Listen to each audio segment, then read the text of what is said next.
mbokki Sénégal mbokki amateur yi waaye doon lu mu dëgër Makan Mbengue le digne fils de Gaston Mbengue moo ànd ak waa Gaston production le 29 juin ci arène nationale ndaw lu rëy ndaw lu neex ndax lu musul am la Makan Mbengue def xam ngeen yaawu jaal mi saf xorom lool te saf réew mi moom la Makan Mbengue jël daal di koy boole ak Songotin le japonais lii nag Sénégal Japon bu sotti waaye mbokk yi ci bés boobu Boy Dakar le baron dina fa jàkkaarloo ak gaaroo gaar ragal lu dem gaar mu Boy Jaxaw menn mi dina fa jàkkaarloo ak fils de Kati waaye mbokk yi ci bés boobu le 3e journée clafu Gaston production ci atum 2024-2025 Mamor bu Fass moo fay jàkkaarloo ak Bébé Tall Eumeu Junior jàkkaarloo fa ak Sey Jàmba ñaq jariñu ak T-Max ci bés boobu la ñuy jàkkaarloo waaye mbokk yi dara du combat Petit Niang ak Bébé Gouy Gui laa ilaha illallah njar ndéem la daj dëpp baa ngi nii nag grand combat bi réew mi yëpp doon xaar ci diggante ama neex bu tëngee ci ama neex mi nga xam ne ndaw yu bari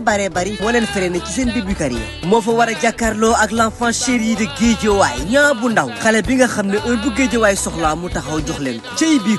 combat bu doy waar tëngee ci ak Guédiawaye musul yomb te du musa yomb waaye mbokk yi ci bés boobu entrée supporter Gaston production ne 3000 francs annexe loge 10 000 francs loge officielle 30 000 francs lamb ji nag en live la pay-per-view ci seen affiche.com pour waa Sénégal 3000 francs pour waa diaspora 7,99 euros sponsor leader Makan ni 1xBet numéro 1 du paris sportif les Alib chocolat Delia King Boisson dibiteri Uba restaurant Lukalo kon gars yi rendez-vous baa ngi noonu bu ko kenn tardé le 29 juin ci arène nationale ñu ànd ci ak Gaston production